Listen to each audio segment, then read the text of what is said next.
So, in my childhood, fun fact, I was robbed at gunpoint.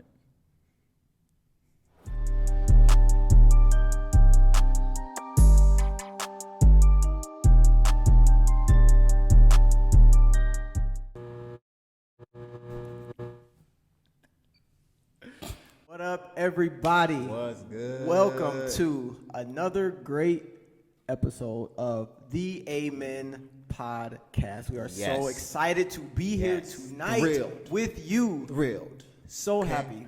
My name is Vance Kirkwood. I am Tyler Streeter. So today's episode is about our childhood and how our childhood directly impacts our manhood. So what we're going to do is ask thought-provoking questions back and forth and really just dive into the childhood that led us to be the men that we are today. Okay, so I have a lot of questions about questions. you being robbed at gunpoint. Yes. As a kid, child? Yeah, I was about either late middle school or early high school. So still a kid for sure. So what happened? So First of all, I'm glad you're okay. yeah, Let's just start there. Live to just another day. Glad you're here. This with podcast us. would not exist if it went otherwise.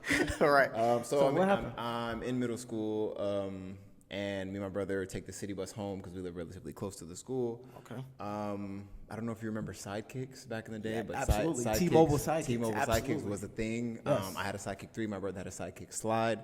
I had actually lost mine or broke mine, so I didn't have mine. But we get off the city bus, walking in a nice suburb. Felt safe.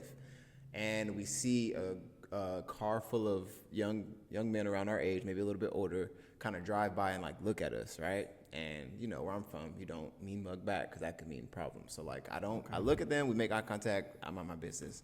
We're right around the corner from our house. I see them go down the street and just U-turn and come full speed back. Now also where I'm from, that is not a good sign. So you have to be alert at that point. So my brother wasn't aware. He didn't really know what was going on, but I saw it, so I was prepared to run if we needed to. They end up literally pulling up their car to the curb where we're at, hopping out the car, asking where we're from, because their gangs, it's gang territory near there, not where I was living, but near there. Where are you from? I'm not from nowhere. And basically, I'm not gonna cuss, but run your ish. And at that point, I could have said it would have came out fluid too, but for the sake of This is the Amen Podcast. Listen. So they said, run your stuff. I didn't have anything on me. My brother had his phone in his hand. I was like, and we hesitated. So then when we hesitated, I looked and I could see one of the guys, young men, not guys, standing behind, like there's a guy in the back, we go like this. And I saw a gun for sure. So I was like, just give me your phone. And my brother was like, nah, like he had just got it too. So he was like, I don't want no, like he was really like pressed about it. And I was like, give it to him. And I had to like big brother, like give it to him. Or I'm gonna beat you up right here. Like, you know, I'm with them. I was like, give it to him. Like, so he handed it to him and then, took it, hopped back in the car, peeled off. And then we were about a 5-minute walk from our house, get there. I called my dad. And then we ended up, getting new phones after a while, but yeah, it's crazy. It was. I would love to say that I was like, yeah, I was tough. No, I saw the gun. I was like, I gotta protect my brother. I can't, So were you actually afraid for your life at any point, or was it not? Did it not get there? I think it was more of like protecting my brother at all costs. My parents raised me to like always look out for your brother. So like it was just kind of like one of those things where it's like, okay, what decision can I make to protect him? Oh, give him your phone, and we'll, they left. So. But yeah, my heart was definitely beating. Okay. Booty cheeks tight for sure. Like I would love to say that I was calm, but who would be calm when you see that's like split second, like anything could happen, Right. So, but I mean, obviously a great decision to give them the phone. So my question is, did anything happen to them? Did they get caught? Did you find out who it was? My dad filed a police report, but nothing really came of it. Yeah, nothing really came of it. And then we actually stopped taking the city bus all the way home. We had an uncle who lived closer to our school, to where it was one city bus as opposed to two, So we just took the city bus to his house and super safe. So, but for about a month or two after that, my dad and my mom were calling us, you okay? Because I'm sure it was like traumatizing for them. So that's scary. That kind of stuck with me, and it's made me more alert nowadays. Even if I'm in a super safe place, I'm just always like, okay, right? Who's in here? Yeah. What's going on? Who's making survey, eye contact? Yeah. surroundings. For sure. I get it, man. On alert. So what about you? Anything, it doesn't have to be to that tier, but anything traumatic happened in your childhood that now affects you or affects how you move as an adult?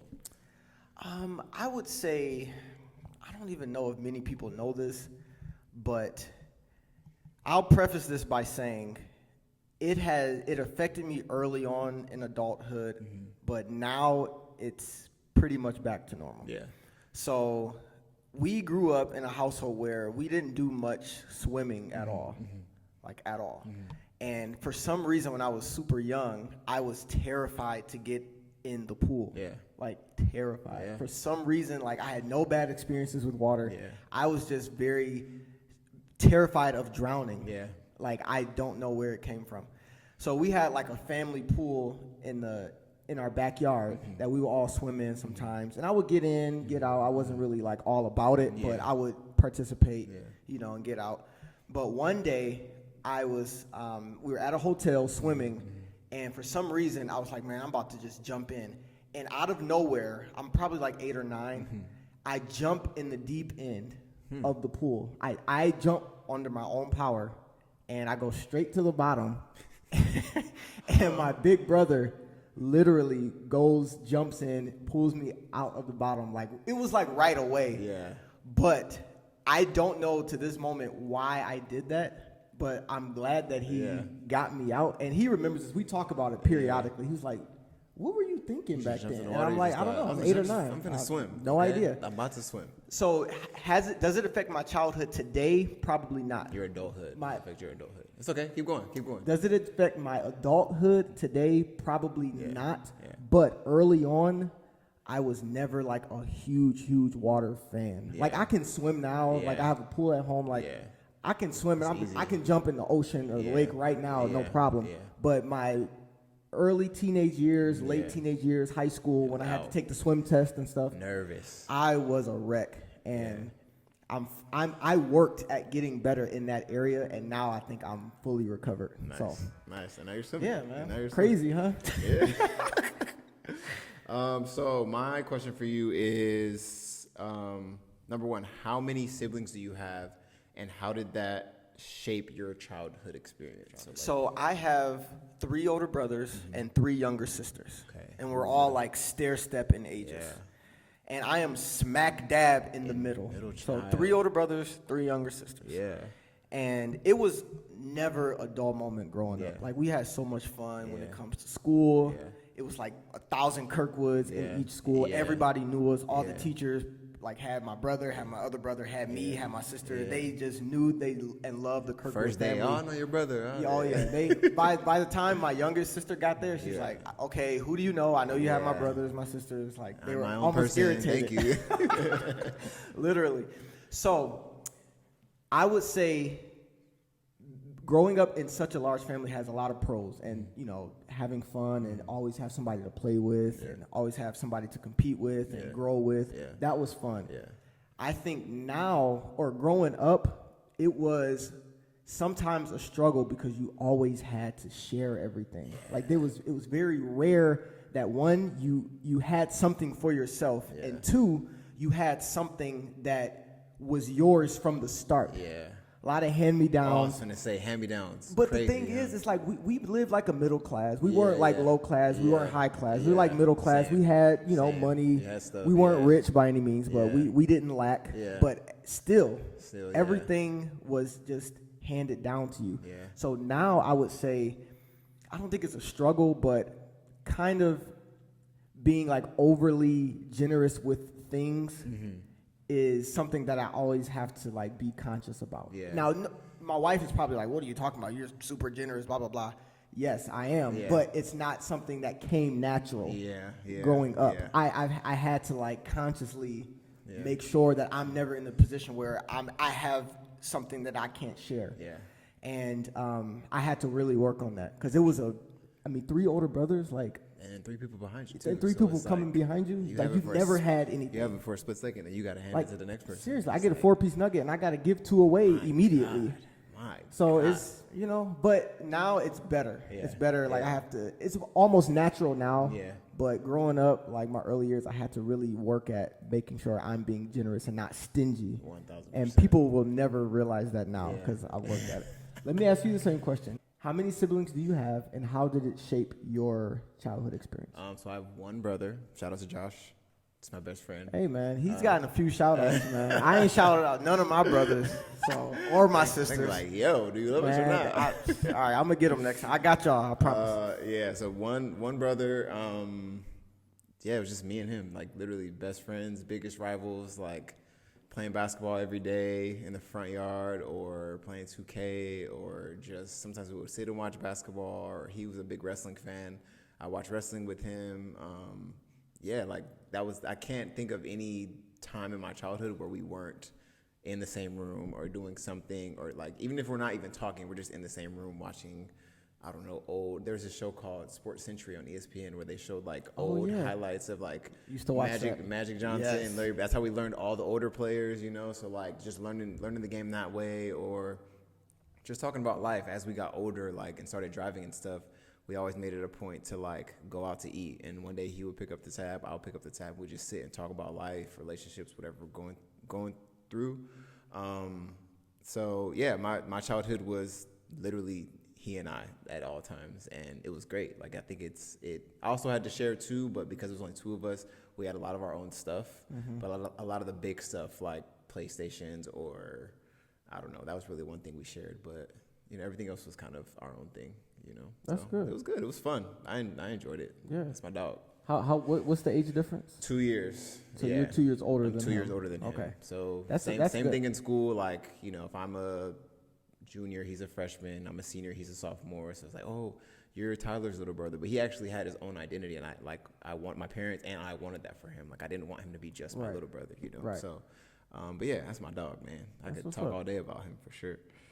That's what's up, man. All right, shout out your siblings so they don't. All right, Vernon, Vincent, Varel, Valerie, Victoria, Vanessa. I love y'all. We all start with V, by the way. Yeah, that's fire. So 3 older brothers, 3 younger sisters. I'm shouting y'all out. And I love y'all. I'm proud of every one of y'all. All right, next question. What is the biggest lesson you learned in your childhood? If you could just think of one of the biggest lessons that you still hold to this day. Biggest lessons, I would say it was in 3rd grade. Yeah. One of the biggest lessons, I'd say. Okay. One of the biggest lessons was in 3rd grade. So let me give you a quick backstory. So I learned in 3rd grade that I don't have to be perfect or the best at every single thing. Got it. And I think this is what kind of sparked my like competition mindset. Mm-hmm. So in elementary school, we had an award where one person from each class got an award as the most outstanding student in the class. Mm-hmm. 1st grade, 2nd grade through 5th grade. Mm-hmm. So 1st grade, you know, I'm doing my thing. It's a combination of being smart and being like well behaved. Yeah, yeah. So 1st grade, I got the award out of my class. Wow, let's go. 2nd grade, I got the award out of my class. You got a 3-peat. So this is where my lesson comes Kobe in. Kobe and Shaq did it. Why not me? So I was a great student, okay. You know, doing my thing. And I'm like, man, I'm about to win it all 5 years. That's just how I was wired, still wired to this day. Yeah. I got to win it all 5 years or else I'm a failure at life. Like, that is what I'm thinking. I'm a terrible human. If I don't win this award, I have failed at life. This 3rd grade award.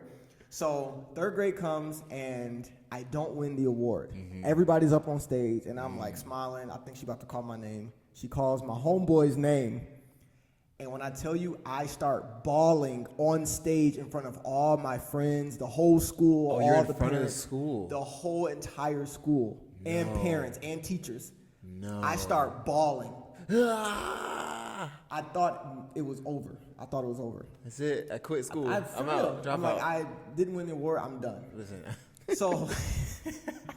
So afterward, you know, my parents kind of calmed me down, blah, blah, blah. And they give me a lesson talking about, listen, I'm proud of you. You did your very best. You did what you knew to do. You were a great student. You had great grades. You were well behaved. You got so many compliments. I don't care about you getting that award. Like, you don't have to be the best. You don't have to win every single thing that you're a part of. You don't have to be on top every second of every minute of every, They kind of gave me that lesson. Yeah. And I was like, okay, that kind of changed me, even that young, to be like, okay, I can try my best and be the best that I can be. And if that doesn't equate to being the best out of everybody that's involved, that's still okay. Yeah. And even to this day, I have to have that same mindset when it comes to work, when it comes to being a father, when it comes to being a husband. Yeah. I have to realize, okay, I'm doing my best, and my best is good. Comparatively, I believe in myself. I'm confident in myself that my best is really, really good. For sure. But is it the best in the world? Maybe not, but guess what? That's okay. Yeah. So I got to be kind of cool with that. Yeah. And that's a work in progress for me, bro. Because you know how I'm wired. And I definitely know how you're wired. And there's no like greatest dad in the world. That every dad who's a great dad has learned as he's gone and gotten better over time. So. Right. That's good. It's good stuff, man. I mean, thank you for asking that, man. I'm going to thank my parents for that, bro, because I remember that conversation, like very, very, and from my teacher as well, who I still have a relationship with this day. What's her name? Shout out. Mrs. Corin Ford Clinkscale. I don't know if she'll ever hear this, but she is my favorite teacher of all time, and she told me I'm her favorite student of all time. I don't know if she's capping or not, but shout out to Miss Ford Clinkscale. So my question for you. Were you an extrovert or introvert as a child? I was an introvert.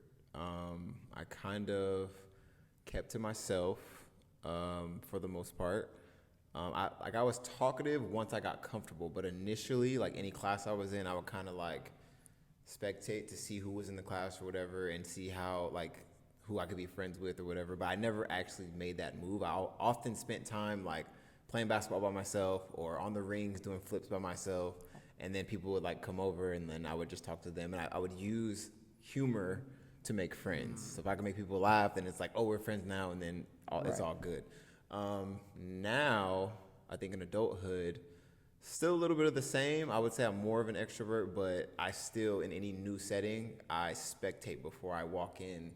And like, hey, I'm here. Like I don't ever desire to be like seen like that. But sometimes naturally my personality, my humor, like sometimes I just make the whole room laugh, and that's just what it is. But definitely introvert for the most part in my childhood, for sure. Okay. Yeah. Okay. What about you? So I would say that naturally I am an introvert. Okay. As a child. Yeah. I believe that I always try to explain this to people. I am an introvert who really hates to be in awkward situations. So I can quickly become an extrovert if I have to. Yeah. Because I will become an extrovert with no problem to avoid an awkward like exchange of some sort. So there are times like, for example, there are times where like we've been on a double date, me and my wife, and the couple is just not saying anything. Just dry. So I'm literally driving the conversation all night, just driving it.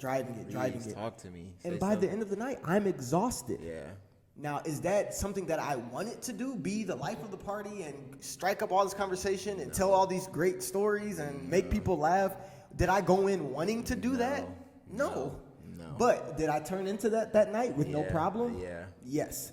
So I don't know how you would classify what I am. I'm naturally more reactionary, and also in my work, like in my job, in my career, like when I'm coaching and when I'm working at the bank and everything, you have to be extroverted. Yeah. But the thing is, being an extrovert is still comfortable for me.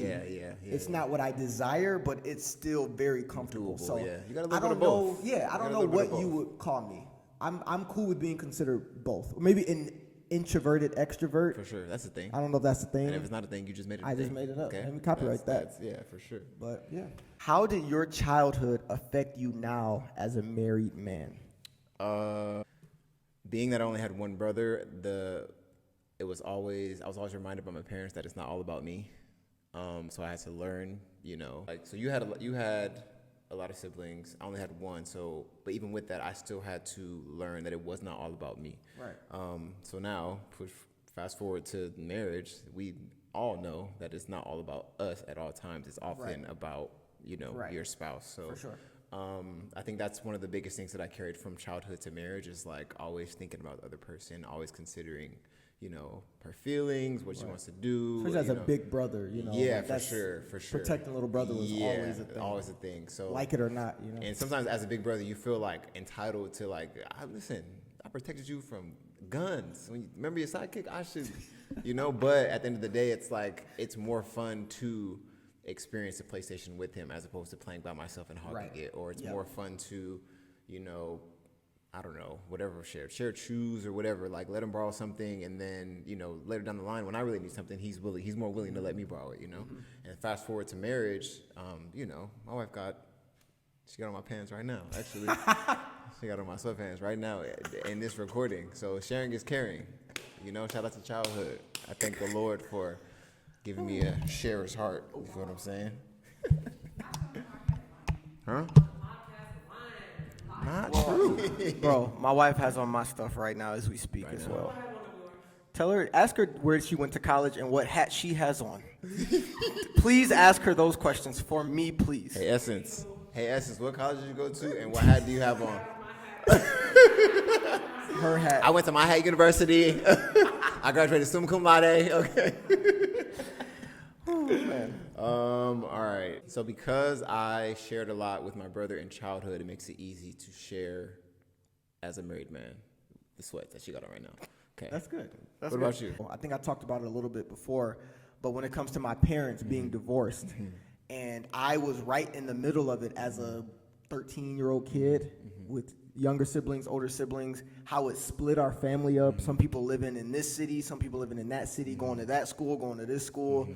Just like a little bit confused, a little bit like, okay, what's going on? Who do I go with? Does it mean I love them more if I stay with them? Like don't have all the answers to these questions. So now as a married man, it's like that is the last thing that I would want for my kids. So when it comes to the marriage, it's like, man, I really got to step it up. I really got to be on point. Not that, because of that, I'm a perfect husband, because I'm far from that. I'm far as frick from that. However, I always have the mindset, because I'm not perfect, I have to work even harder. Facts. And I don't get it right all the time. I may say something stupid, do something stupid, but I'm still trying to be the best because I know what. And we don't talk about divorce at all. Divorce is definitely not an option. And that's the facts. Yeah. However, you want to make sure that, you are straight as a husband because you want to make sure your wife is happy. You want to make sure your wife is being fulfilled in the marriage. Even though we don't talk about that, you don't want to just act a nut and be like, well, you ain't going to divorce me. So, that's childish and silly. Wild mindset. So now it's like, man, I really got to be on point because I know what I don't want to happen for my kids. And it makes me to be a little bit more on point when we're going through life as a married couple because of what I saw in childhood. Got you. So we're going to pivot to an emotional question. So just prepare yourself, okay? I'm ready. What is the saddest thing that you experienced in your childhood? The saddest thing that I experienced in childhood. I will say that before I even try to answer this, I'm thankful that there is nothing that comes to mind right away when it comes to having something sad happen in your childhood. Yeah.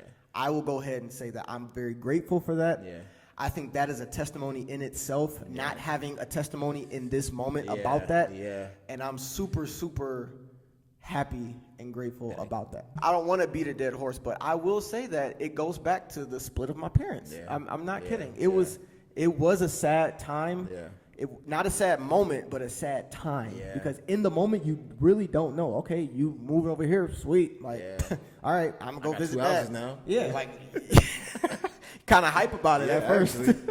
So I would say that is the saddest memory of childhood. Yeah. For sure. Yeah. And it's more so, my sadness more so goes toward my sisters and how they had such a hard time handling it. And I even think, and maybe they don't know this, but even now, I think it still affects them. And that's another reason I go back to the whole thing about my kids. Like, this stuff really affects them. Like, it affects their mind, like how they think, how they go about life. Yeah. Like, that stuff really, really, really matters. Yeah. So I would say that's probably the saddest memory of childhood. Got it.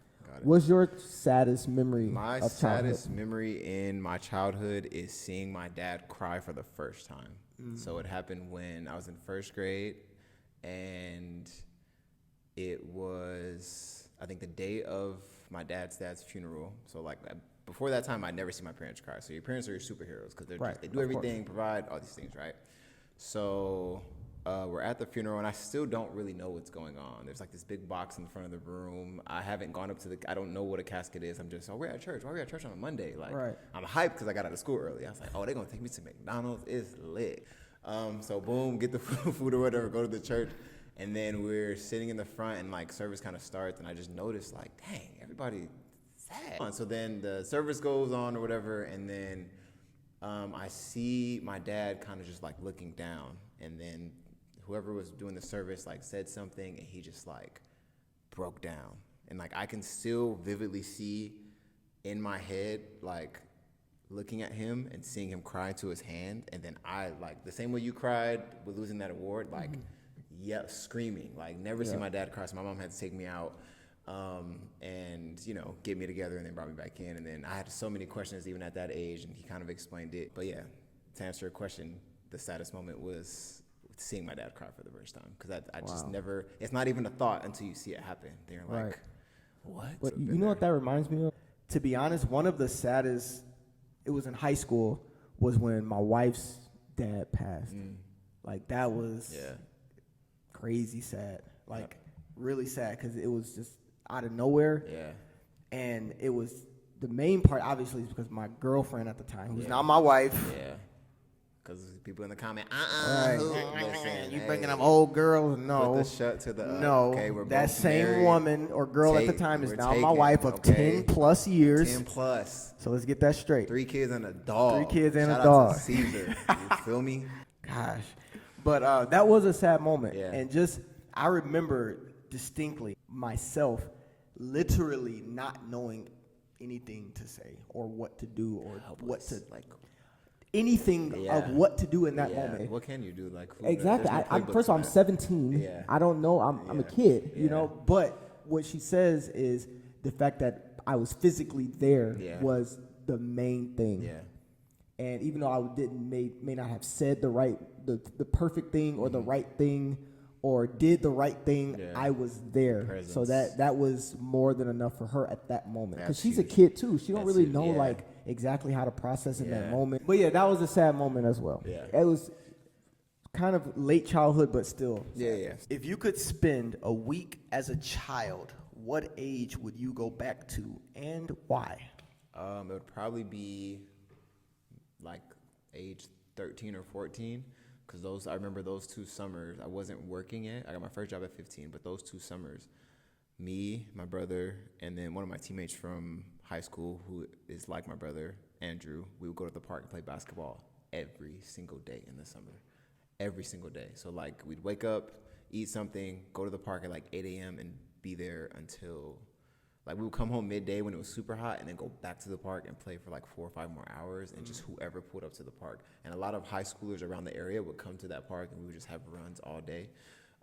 So, yeah, that was probably one of the funnest ages that I've experienced, and that's the age that I would go back to, 13 or 14. There was 2 consecutive summers where that's all we did was hoop, go home, eat, sleep for a little bit, go back and hoop some more, and literally what hoop. A life. What about you? I would say a similar time. I can remember one of the best summers was, so my family had a cottage in Canada.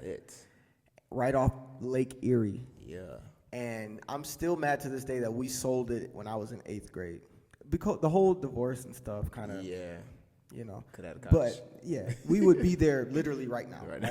Like honestly, it was right off Lake Erie, about an hour past the bridge. That's fire. When I tell you, because my mom was a teacher and my dad worked at the post office, so he would kind of make his own hours, you know, during the week sometimes.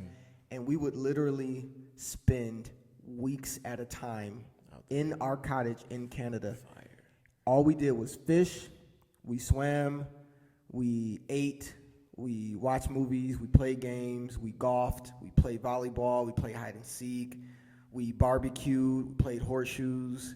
I mean, literally the best summers you could ever have as a kid. And it's all of my siblings up there. We used to bring friends up there. Yeah. We sold it the summer I before I met Essence. Really? So my middle school friends, they all remember it. Like my best friend Mathan, shout out Mathan.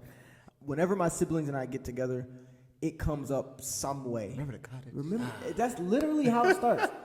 Stories about the cottage. It was ahead of our time. We didn't even know at the time how good we had it. Just amazing, bro. What do you miss about childhood, and what don't you miss about childhood? Well, do is easy. The cottage. No. Yes. No, yes. But that's what I do miss is, I hate to say it like this, but just the carefreeness. Yeah. The no pressure about bills or going to work or, just the pressures of life and just everyday stuff. Yeah. You don't really have that, man. Yeah. You just doing you growing, you learning, you hanging out. So I do miss that about childhood. Yeah. What I don't miss about childhood is that same thing. Mm-hmm. I guess it's like what is it called? Oxymoronic, maybe. Yeah. But what I don't miss about childhood is all the rules and regulations. Yeah. I'm grown. I can do what I want. I can go where I want. I can drive where I want. I can call who I want. I can, I got my wife. Can't do kids. I can't do everything. But I mean, if you want to go downstairs and drink out the juice, I can do that. It's my house, my juice. Yeah. I definitely miss, specifically like Christmas time as a child. I do miss it. Not to say that my Christmas time now is great, like it's phenomenal, but something about being a kid and the excitement leading up to it. My parents are really big on like just getting us excited. Like we knew it was Jesus' birthday, and we also knew that it was gonna be some presents under the tree, and but they did a good job. We would watch like Home Alone, and we would watch like as soon as December got there, we would watch like a movie every day, or Christmas Eve, we play Christmas music real loud, and like on Christmas Day, my dad would always make cinnamon rolls. Like it's some certain traditions that we always good. So the house smells a certain way, and like even if my mom worked on Christmas Eve or Christmas Day, she rarely worked Christmas Day. Christmas Eve, she would come home from work, and we really wouldn't start the Christmas Eve festivities until she got home, and it was just excitement, and we would stay up as long as we could.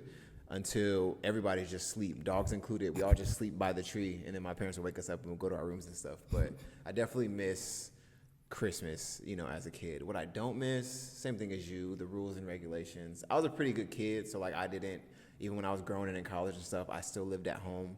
I was still home on time for curfew. Like I didn't really party that much. I spent most of my time like at the gym working out. So if my parents heard the door open, they knew it would chime every time the door opened. So they knew if it was like, I used to go to the gym at 3 a.m. because I had like 3 a.m. Yeah, I had multiple jobs in college, all the things. So I would go to the gym at 3 in the morning for sure.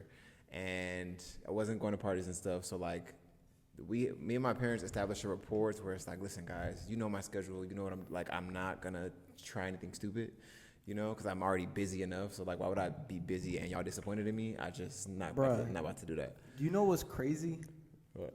Me and my parents had the same exact relationship. Yeah. I'm not kidding, bro. Like, I would call them to be like, hey, I'm at my friend's house. Ain't been home in 3 days. Just want to let you know. Okay, I'm breathing. Why are you calling? Bye. Like, go have fun. But they trusted me, man. And I appreciate that. And I would check in with my parents. For sure. So like if I did go out somewhere, they would know who I'm with. I don't have I didn't feel like they were trying to like hover over me. They were like, okay. Like they weren't even gonna ask. I just let them know. Right. So and I never abused mine either. For sure. To this moment, they don't know what I was doing. Yeah. But between us, I'm like, we never ever drank. Yeah. We never smoked. That's not that's not my thing. We never did any of that. And they wouldn't even have known if I did, to be honest. Yeah. And that's the crazy part. But I still didn't. I'm not gonna lie, I had a weed gummy one time and nothing happened. So I was like, I'm not the type of person that's gonna keep going to see. Like after that I was like, this is not for me. And then sure enough, the next moment somebody else who doubled down with the gummies lost it. And they were hallucinating and all type of stuff. So I was like, I hear you, Holy Spirit. I'll just have regular gummy worms and not THC-induced ones. Okay, last question before we do rapid fire. Okay. What parent, sibling, or family member did you spend the most time with as a child? There's no one that really stands out, as crazy as that may seem. But if I had to choose one, I would say the brother that's right above me. He's only a year and a half older. You know, Varel. That's my dog. You know, shout out Varel for a second time today. For a second time. Listen. He deserves 2 shout outs. Yeah, so, listen. You know, he's doing his thing, man. I would say him because we were always like the same height growing up, always this, wore the same size. Yeah. We were in the same programs, in the same sports, doing the same thing, same friends, like same schools. So it was just like you're just in the same space all the time. We were better off being twins, actually. Yeah. But we spent time with everybody, it seemed like. But him was probably the most because we shared a room as well. Yeah. So we did the most talking, the most arguing, the most fighting, but the most, confiding as well. The most loving, the most, that's great, all of that as well. So especially in a brother, like that's super dope. Yeah. So I already know your answer, but tell me a little bit more about what you and Josh. So I would say for sure it would definitely be Josh, but then also like actually my mom, my dad, and my brother, like we spent a lot of time as a family. And it's like our relationship is so tight that we didn't necessarily have to be doing anything. We could literally just be at the table eating breakfast or like watching a movie or sitting on the front porch and we're just outside sitting on the porch laughing or riding home from church and like, I don't know, just having great conversations. So it was like we spent a lot of time just together. Of course, me and Josh spent the most time together, but also there was a lot of time spent where it was all 4 of us, the whole family unit. That's good, man. That's good. All right, we're going to pivot to some rapid fire questions. Okay. So rapid fire, no explanation, right? Okay. Top 3 childhood cartoons. Rocket Power, Proud Family, and Rugrats. Ooh. Top 3 childhood snacks. Goldfish, Lorna Doone cookies. Lorna Doone. Lorna Doone. Don't ask why or how or when. Who is she? And Pop-Tarts. Oh, Pop-Tarts are fire. Yeah, blueberry. Come on. Oh, brown sugar cinnamon. That's second though. Blueberry top tier. I don't think I've ever had blueberry, so that's fine. Oh, yeah. Bro, stop at Kroger tonight. I'm a healthy eater, so I would have to. I would take a bite, but I'm not gonna eat a whole one. Okay, all right. 'Cause I'm a runner. It's the whole thing. All right, I feel you. Top 3 childhood interests. Basketball, drawing, and being funny. Just telling jokes, make people laugh. What is a childhood movie that kept you quiet and gave your parents a break? Aladdin. I'll go with Aladdin. Aladdin. All right, go with it. Favorite subject in school, K through 8? Recess. I'm just playing. Probably math. No, that's cap. English. I like writing. English is the answer. All right, what's the dumbest thing you did as a kid? Ooh. I would say riding my bike through wet cement. Childhood memory that still makes you laugh today. Riding home from church, we would go to this place called Coco's and have breakfast. And my brother would have chocolate milk all the time. It made him extremely gassy. And on the way home, we would all have like the itis, so we're quiet. And he would purposely wait till everyone was calm and like let out a slow fart and then watch the effect to see everybody go, ah. And, like I knew it was gonna happen, so he would make eye contact with me, and then I would be like, and then my dad's driving, concentrating. God, what? And then roll all the windows down. One of my favorites. What food did you hate as a child? Oh, and to this day, mushrooms. Oh, really? And onions. Oh, no. I don't do mushrooms. I don't do onions. Don't ever ask me to try one or taste one. I will not do it. Nadia makes great mushrooms. I'm sorry, but I would not taste Nadia's mushrooms. Sorry. Or anybody's mushrooms. Sorry. I'll taste Nadia's mushrooms and other stuff. Bruh. I'll tell you. Go ahead. Number 9.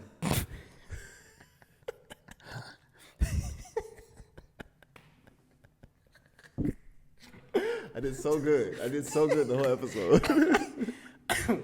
Most embarrassing moment in childhood. Oh, I ate 3 bowls of cereal one day, and I thought I had to fart. It wasn't a fart. straight doo-doo crazy on myself. I was at home though. How old? I was about 9 or 10.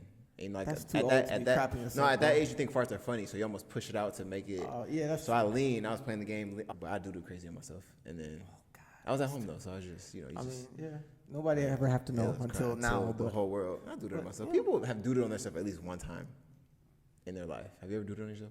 I mean, as a kid, yeah, but listen, it's happened. Yeah, it's happened. I ain't mad at you, man. Okay, last question. Yeah. How much did you church in your childhood? The better question is, when did I not church?